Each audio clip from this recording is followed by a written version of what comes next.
2, 1, light.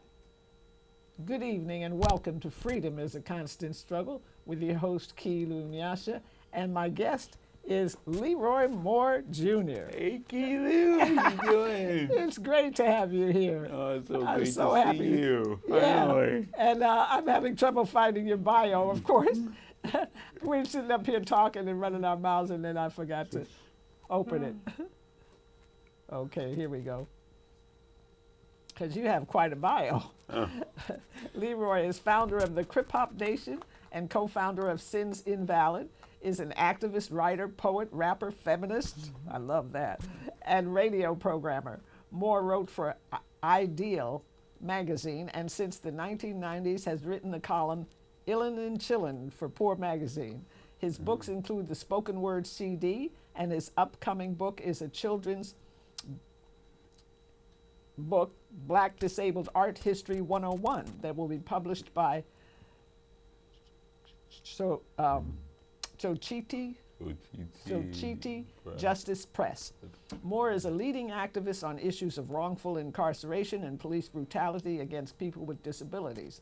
He writes, lectures, and performs about race and disability issues both in the United States and abroad. Moore is one of the founding members of National Black Disability Coalition. He has traveled to South Korea for the Paralympics and for the 2014 Dada Fest Crip Hop Nation UK tour, as well as to South Africa, Canada, Mexico, and elsewhere, networking internationally with other disabled activists and artists. Welcome, Leroy. It's so good. Wow, I was so impressed with your resume. I'm like, wow. Of course, I had to get you to shorten it. Yeah. Well, for 49 years of living, I guess you do a lot of stuff in 49 years. Yeah, that's how old you are. How young you are. 49. Oh my. I'll be 50 in November. Oh my, and I got you by about 29 years. Yeah. But it's so funny because I think we have a lot of things in common. You used to live in New Haven, and I went to school in New Haven. Now, what school did you go to? I went to college. I went to Southern Connecticut State University. Oh, all right. Down the street from Yale. Oh, okay. Yeah, in the late 80s. Oh my. Yeah. Well, I was long gone. I left New Haven in '71. Okay. Yeah. And all right. Well, I'm not from New Haven, but I lived there from about '66 to '71. Okay. Yeah. Yeah. And before we go any further, I want to wish a happy birthday to Jackie Perez, our board op. Happy birthday! Yeah. She's really young. So let's talk about Crip Hop Nation. Yeah. That you founded. Yeah, so Crip Hop Nation is 10 years old this year. Crip with a K. Crip, people think Crip, they think about the Bloods and the Crips. But the history of that word is that a gang, quote unquote gang member, was disabled, and they say, oh, we just call you Crip. So really, the gangs took the word crippled and shortened it as Crip. So that's the history of that word. And what we wanted to do in Crip Hop Nation is to take it back and flip it on its head and put activism into it. All right. Yeah. Do you want to show that video that we have? Yeah. Let's do that. Yeah, this is our 10th anniversary at East Side Arts Alliance. That happened in July. So it's me and Keith Jones. Keith Jones is the co-founder of Crip Hop Nation. I was so impressed with Keith. Yeah, Keith wow. is something else. He's something else. Yeah. All right. A decade of dope. The only thing we ask is to remember it is always more than music.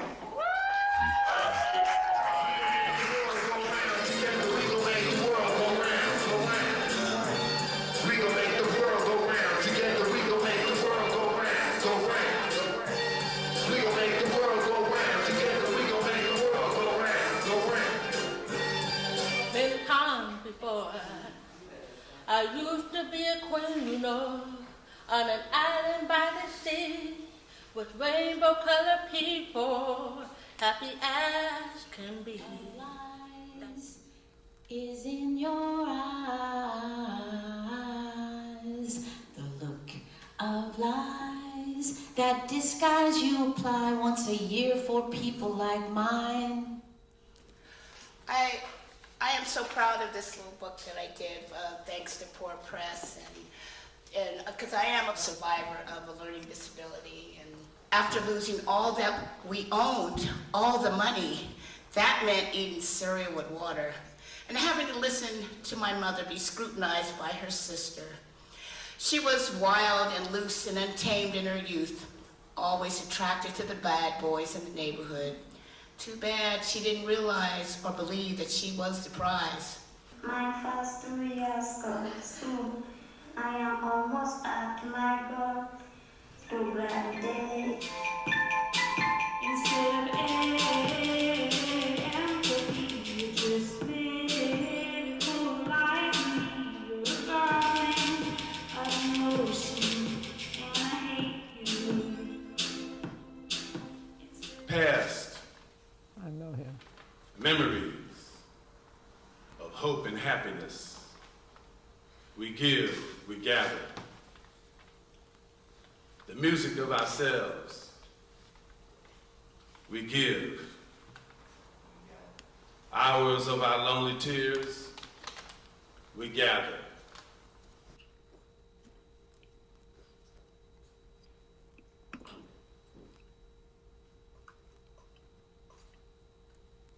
This is amazing.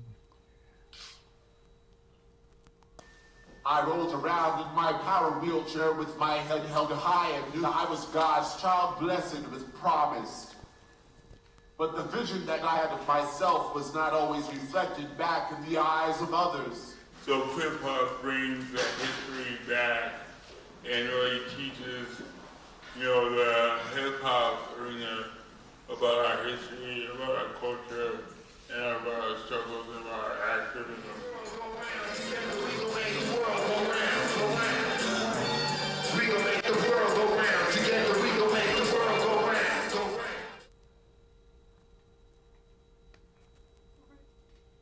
Oh, A decade. we're back. Yeah. So yeah. Yeah, so that's... So tell us more. So Crip Hop Nation started 10 years ago. It's an international network. It's not a non-profit. It's not an organization. It's a network of disabled musicians. It's not only hip-hop, it's poets, it's visual artists from around the world. We have chapters in Germany, Uganda, South Africa, Spain.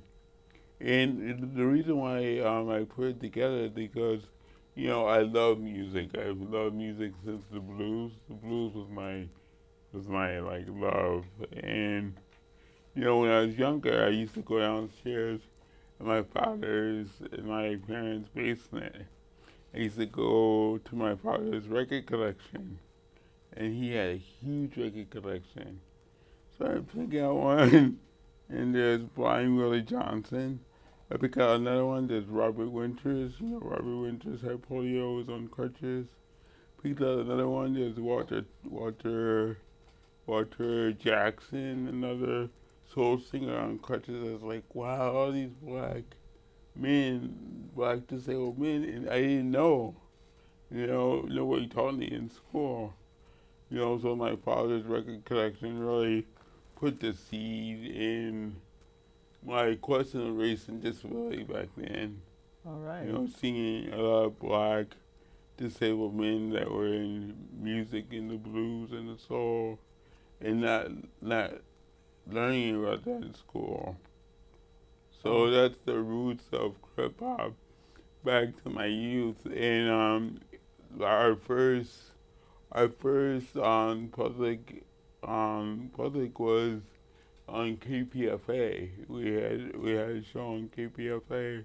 I used to do KPFA, and they had a show called Pushing Limits. Pushing Limits, still on. It's still on, yeah. Every Thursday or Friday? Friday. Friday. And I convinced them to do a 3-part series on hip hop and disability. All right. So that's when Crip Hop really started. I think and that's how I met you at KPFA, didn't I? I think so. Yeah. Yeah. So after that, it just blew up. We have people all over the world. We were in South Africa in December. Did a tour in South Africa. I just got on computer with a guy in Singapore. He's talking about hip hop and disability in Singapore. So it's international.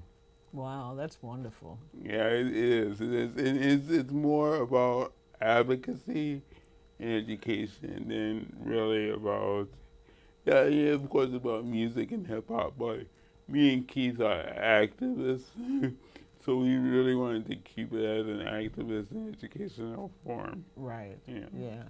I wanted to continue with the what was the one that has him, writing with his feet? Oh, God, That's in there somewhere. I don't think that's in there. Yes, it is. Oh, okay. Yeah. So one interview, he talks about he talks about how he does his music. Yeah, Keith Jones, and he's in Sacramento now. Right. Let's try. Is that the one? Yeah. Okay, let's check that out. Because this one is fascinating, I think. Yeah, it is. Yeah, Keith Jones is something else. Yeah. Yeah. I can people still hear us? When I used to get to go to a camp for the disabled, and where I met a lot of people with all kinds of disabilities, and it was a week of living together, and sharing all kinds of fun, dance. And the best dance you ever want to go to is a Crip dance. Yeah. Okay. So fun. But I met people down there that were just doing amazing things with such limitations that I would always come home feeling very up because although I have a lot of limitations, I'm like, wow, I would be so inspired, by people with, people who had to speak through a computer and things like that, but who were just dealing with it so courageously. Yeah, it's life. You have to deal with it. Yeah. I did summer camp for almost 5, 6, 7 years. They grew up in summer camp. All right. Yeah. So you know exactly what I'm talking about. Totally. So, go ahead. Vocal Tai Chi Grandmaster, expert sound waveforming, sound the warning. My dojo is oh so thorough, got infinite types of style, touching country blocks to New York boroughs. Meditate 3 times daily, keep this yin yang thing even, cause this young one is the first step to get into stage 2 flow potency. Now repeat after me. Crip Hop Nation is an international network of musicians with disabilities, and we do social justice work around music. This Oakland-based activist group is neither a label nor a non-profit organization. Instead, they're a collaborative of disabled rappers and other artists who want to raise awareness of the disabled community around the world. Crip Hop founder Leroy Moore has cerebral palsy and started the group in 2007. Me being a disabled activist, I've always questioned, where do I see myself in the community? And because I love music, I was like, what about hip hop? Crip Hop Nation works with artists from all over the world who have any kind of physical or mental disability. In just under 10 years, over 300 artists worldwide have worked with them. It's a loose network. People come in, they do a song with us and they go out. But the real core people that keep it going is myself, Keith Jones, Rod the Noise Temple. We started realizing that, there's all of these disabled rappers, poets. Like, there's this whole art scene in hip hop and everything that we do. And if you add disability to it, people vanish. Hip hop is more than music. Hip hop is activism, education, awareness. advocacy, standing up and being proud of who you are, and, saying that I'm a part of hip hop culture. Disabled artists often face discrimination in both their daily lives and the performing world. They are made fun of, called derogatory names, ignored, and they struggle to get signed to labels. I kept running into people saying, yo, that's dope, dog, that's fire, dog, that's fire. I mean, but, the whole, we don't know how to market somebody with cerebral palsy. Crip Hop Nation pays for everything out of pocket. They try to sell CDs, but their audience mainly listens online through YouTube. But this still doesn't stop unique artists from flocking to them. They can beat on my feet. It's funny because the joke in college was like, your ashy ass feet. For me, it is what it is. Like, this is how I write, this is how I type the computer, this is how I make the beats. 1, 2, wait a minute, bring it to him. Get down.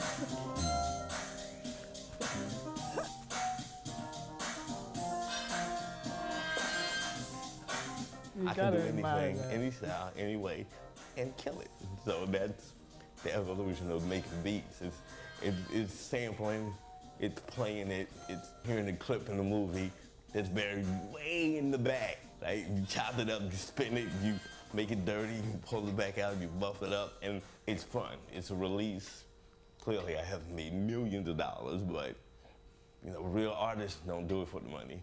They do it for the art. That's right. I'm a president of an institution, not the prison system, but institution of higher learning. They got me tied down and bound. I can't be free. They keep coming after me financially.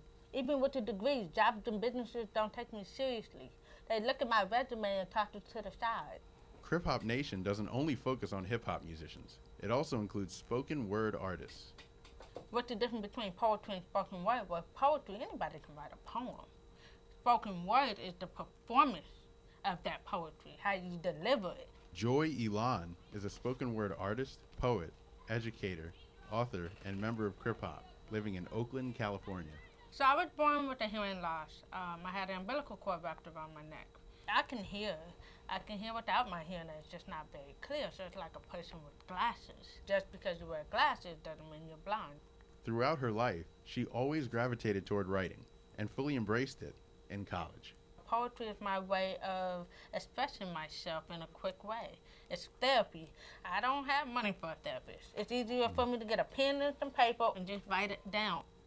She was doing spoken word performances when Leroy Moore approached her. My poem was something about what is it like to be having a disability in a job and you underestimate me and my skills. So he was like, you're totally different from anything anybody has heard.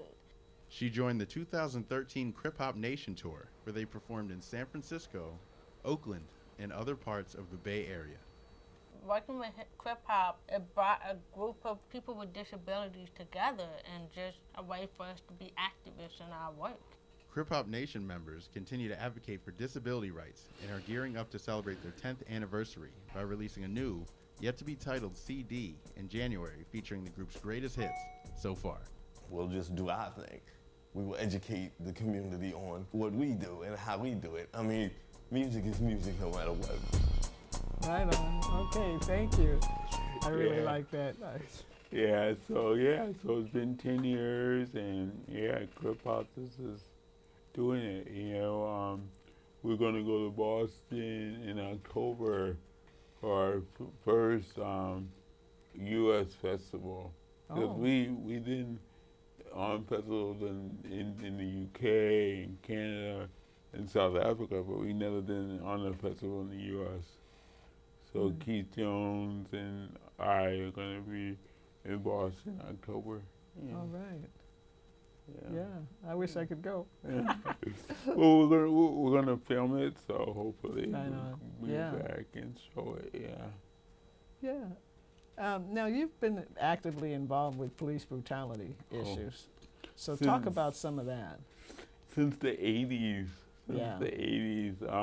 It's so interesting because being black and being disabled, I had a total different experience from my white counterparts because my father was into the Black Panthers and, was really an activist. So I used to go to their meetings and he used to say, hear parents talk about police brutality. This is way before Black Lives Matter, of course. And most of the cases were black disabled men. So I realized I was like, I can't protest for curb cuts if I get shot even going outside. And so those two issues, totally separated me from the white disabled community at that time. So I picked up police brutality in the late 80s, and I've been doing it ever since, out here with Misa and Idris Deli Foundation, when, Misha. yeah, when her son was murdered by SFPD. Oh boy, how could you ever forget that in the Sony. the Metreon Theater, because he was disabled. Yeah, mental health issues. Yeah. Mm-hmm. Yeah, so since that time, me and Misa's been together, Poor Magazine, we went through the whole utopia thinking about training would be the answer. But now we totally are against that because we've seen it time and time again that that's not the answer, of course. We mean police training? Yeah. So we realize that that's not the answer, and we realize that it's not what the police need, it's what our community needs. And I think that's one thing in the police brutality activism. It's always, what the police need. Oh, the police need more training. The police needs that. The police needs that. But once we come home, the community doesn't get none of that. So I say flip the script and say what does the community need, so we don't need to call the police. Yeah, really. But if you talk like that, then that's taking money away from the police, which is a good thing. But of course, the capitalist society don't want to put more resources into the community. Of course they want to put more resources into the police. Yeah, I don't see how police brutality can even begin to change unless the system changes, because the whole system is corrupted.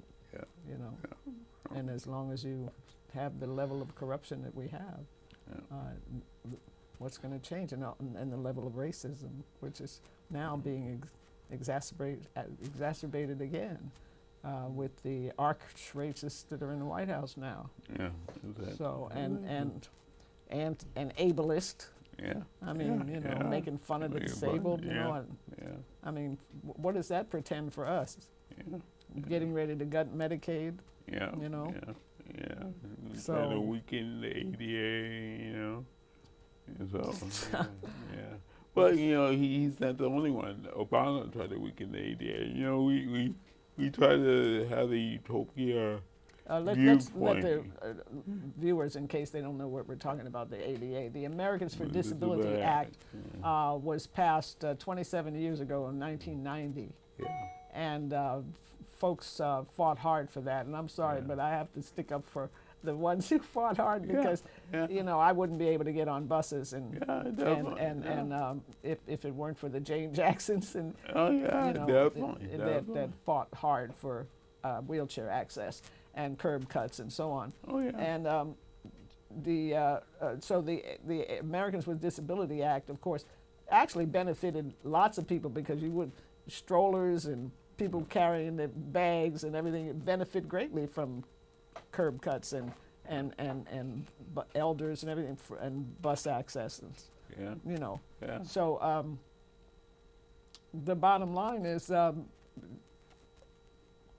disabled people are just grossly disrespected and rendered it practically invisible in this society. There's no education, as you pointed out earlier.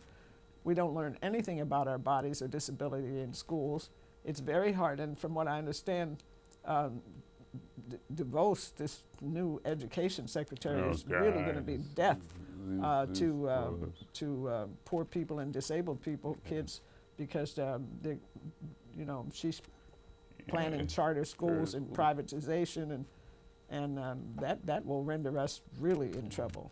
Yeah, and we can point our finger to the walls, but we also need to point our finger back to our communities. There's a lot of black, wealthy people are giving money to charter schools. Puff Daddy, the rapper, opened up a charter school in Harlem. Well, Puff Daddy, you brought him up. He is a real dog. Do you remember that fire in Bangladesh that killed, I don't know how many workers, hundreds of workers? Yeah. It was just a fire hazard at sweatshop. Yeah. And they found all these labels in the fire, and one of them was his. Wow, I said, what? How gross. God. I mean, others were, Macy's and all those. I won't go near Macy's or any of those places and department stores whose labels were in that fire. I won't buy a thing from them. But yeah, we need to call these people out. Yeah. Especially people like that. Yeah. No, a cap is a cap is a cap. Exactly. In the party we say a capitalist is a capitalist is a capitalist. Yeah. And it doesn't matter what color they are. No, it doesn't. No, it doesn't. Yeah.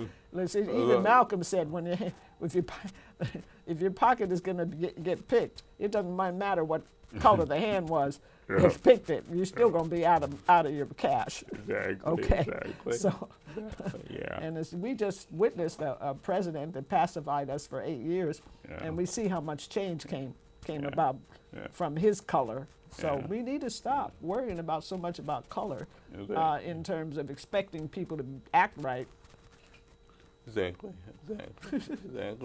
And that's what I keep on trying to say. I don't care who's in the White House. If our local communities are not really protected by us, then, anybody could be in the White House. Exactly, but I honestly think you're right. You hit it on it. Locally, we have to do it. Yeah.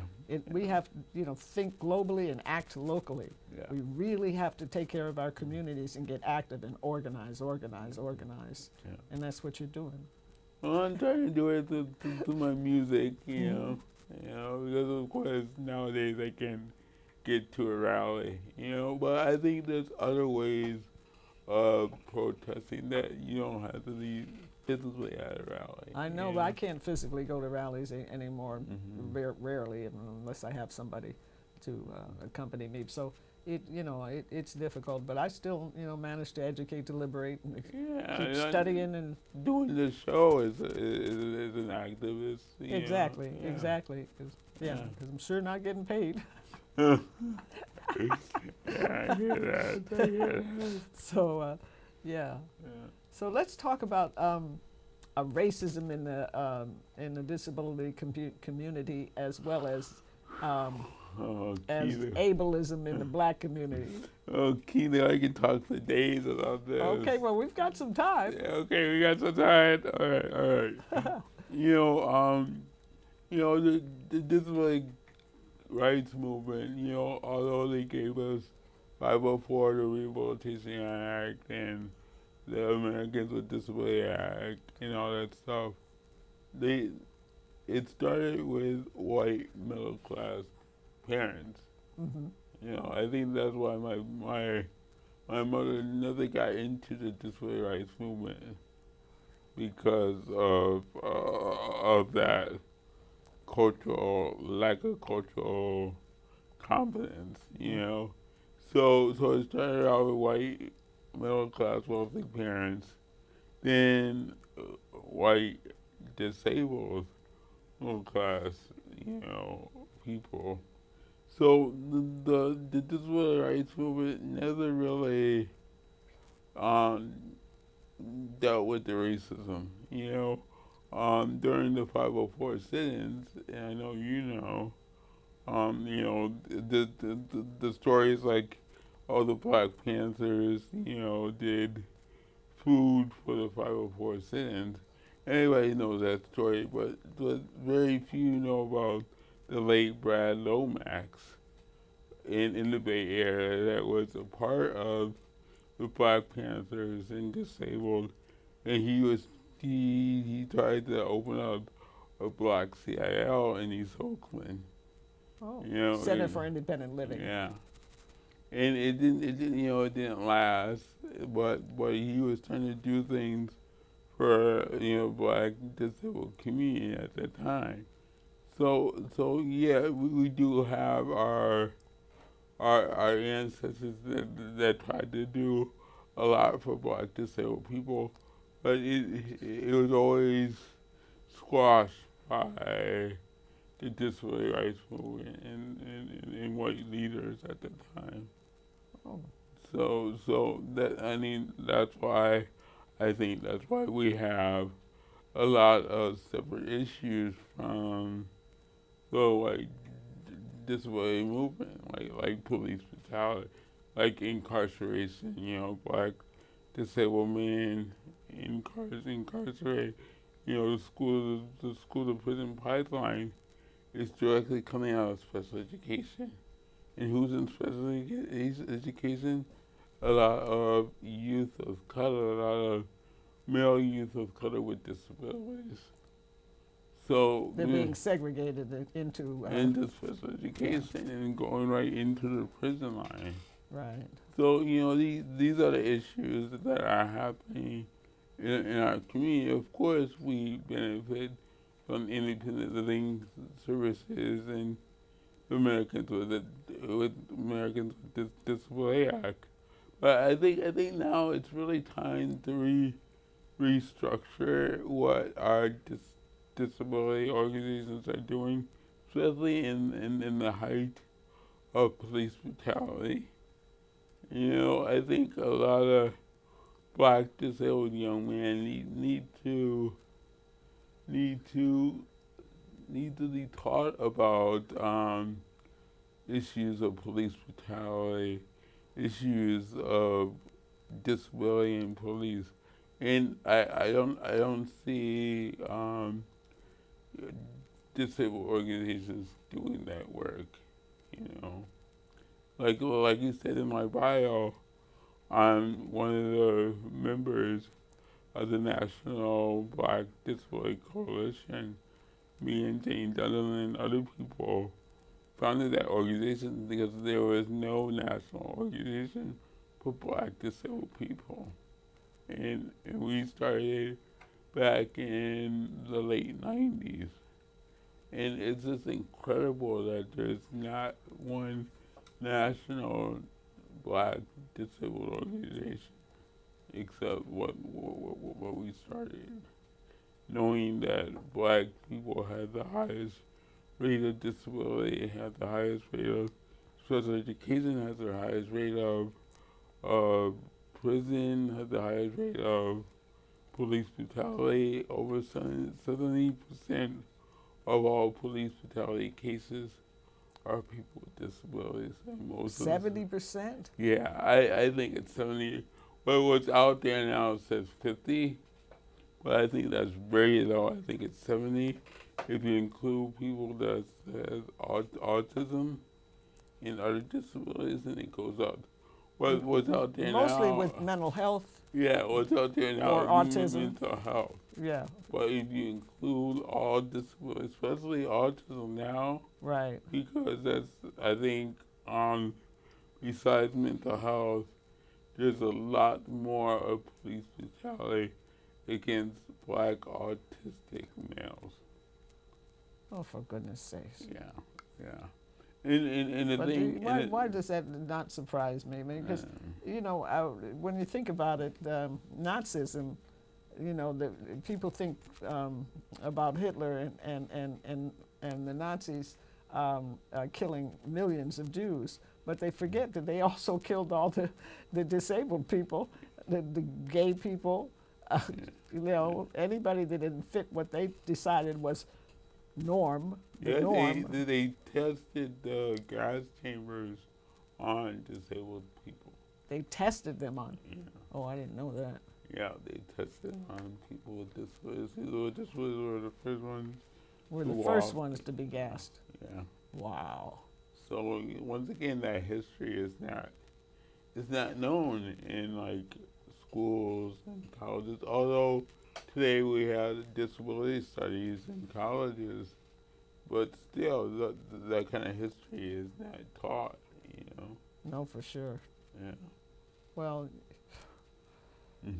let's talk about ableist attitudes. In the black community, Kilo. I'm well aware of them. Go ahead. This is incredible because we learned it from white masters at the time, slave masters at the time. Well, I'm with Fabio Cucciagliese. Don't call them masters. Yeah. Call them slavers. Slavers, okay. Don't give them that. Slavers. Because at the time, if you were disabled and you were on these slave ships, you were killed.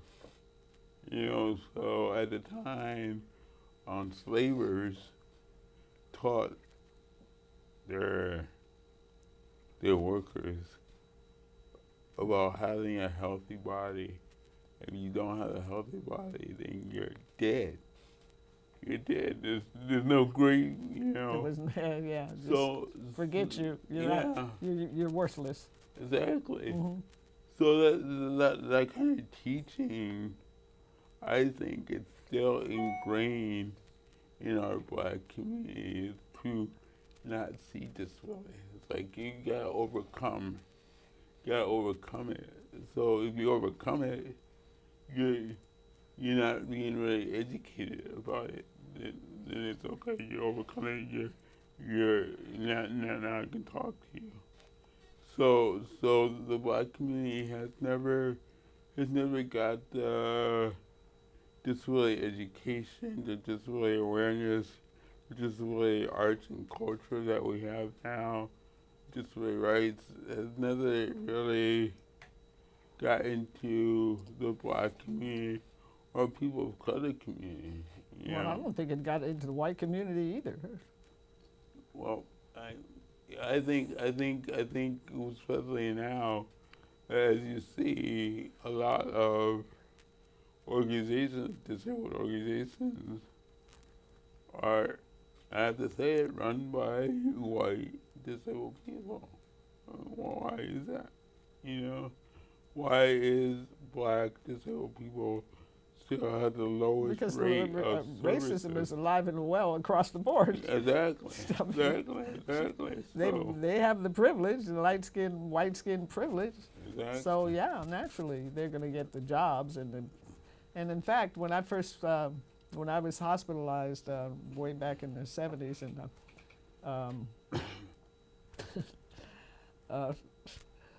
they would give me these counselors, and they would be disabled counselors who had been in you know, I had already raised a child and been a single mom for I don't know how many years at that point, but my son was already grown and my daughter was little, and they'd give me these counselors who were like a wheelchair. I'm flashing on a particular counselor in a wheelchair, and he was almost as young as my son, and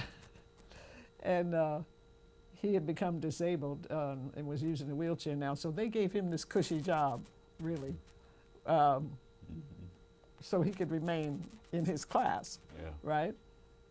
And counseling me, and he was going to tell me how to raise a child and all this, you know what I mean? How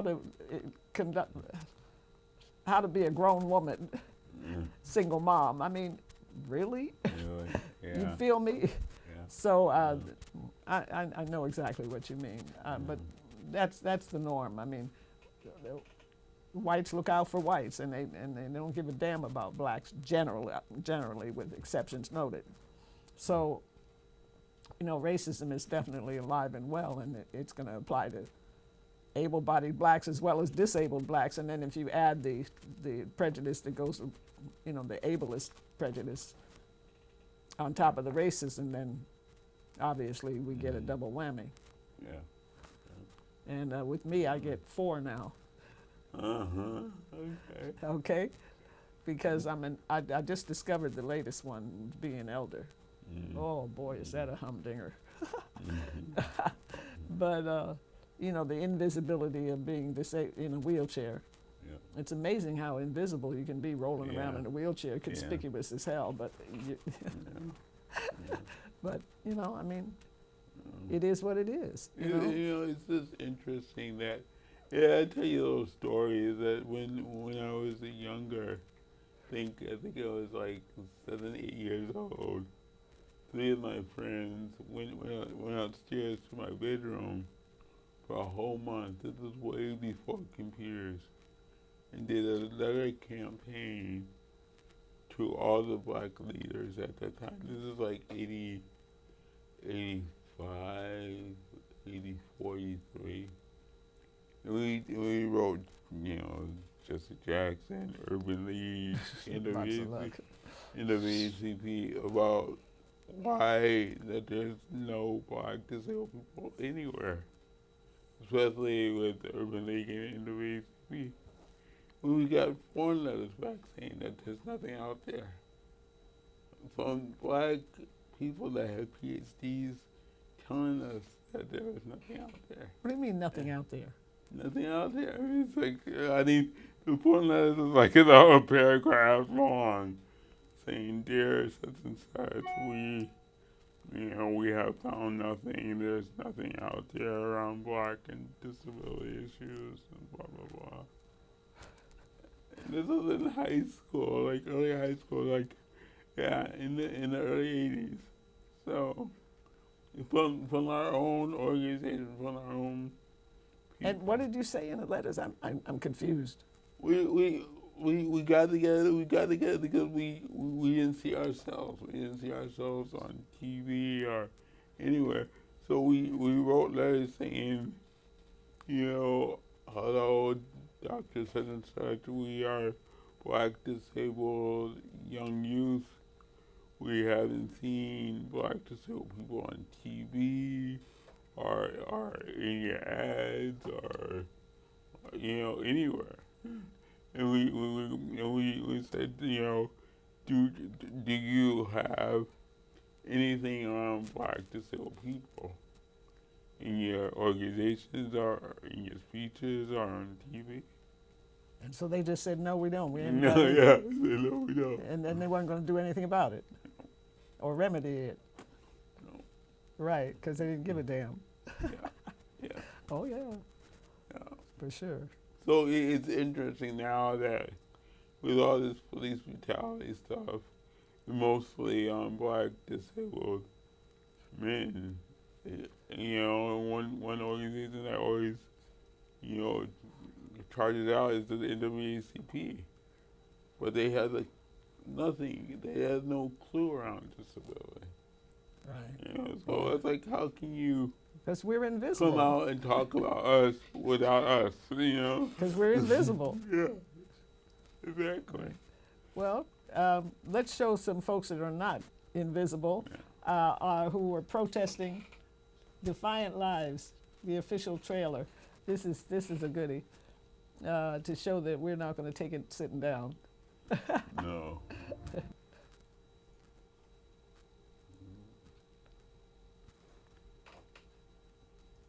Uh-oh. What happened? I don't know what happened. Oh, there we go. Is that the right one? Anyway, we'll find it. Is that the one? Yeah, there we I'm go. tired of all the well-meaning non-cripples determining what I can and cannot do to form my life and my future. Get out of our way. Was bashing something you ever saw in there? Yeah. Oh, yeah. A lot. Nobody wants to live or go into a nursing home. How bad is our jails for people? They're jails. They're warehouses. They're where America has decided to stick its disabled people and let them rot until they die. Sooner or later, you have to come up with the proposition that these issues are political. And I think for many people, it was just the most exciting thing that had ever happened to them in their whole lives. We had this 2-day action where essentially almost everybody just got arrested. I can tell you, the outrage of disabled individuals across country is going to continue. It is going to be ignited. We aren't asking for civil rights. We're demanding them, and now. The idea that you can focus on society as the problem rather than impairment or a condition is a radical idea.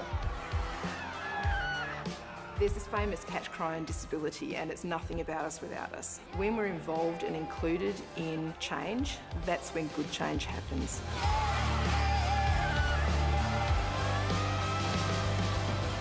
This is about everybody. We're socialised into the assumption that if I become disabled, I don't want to live. That's all very well. When you become disabled, chances are your life will seem completely different.